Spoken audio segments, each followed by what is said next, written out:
Hello and welcome. Today I'm going to show you how to add your email in ConvertKit.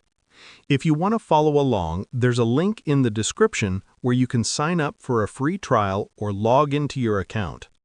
Start by clicking on your profile picture or name in the top right corner of the ConvertKit dashboard. From the drop-down menu, select Settings. In the Settings menu, scroll down to the Email section and click on it. You'll see an option to Add From Address. Click that to start adding your email.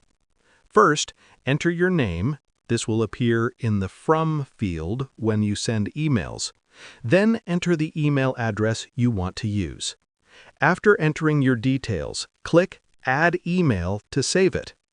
Next, open your email inbox, like Gmail, and look for a verification email from ConvertKit. Inside, click the Verify button or link to confirm your email address. Once that's done, your email is fully set up and ready to use for sending emails in ConvertKit. Thanks for watching.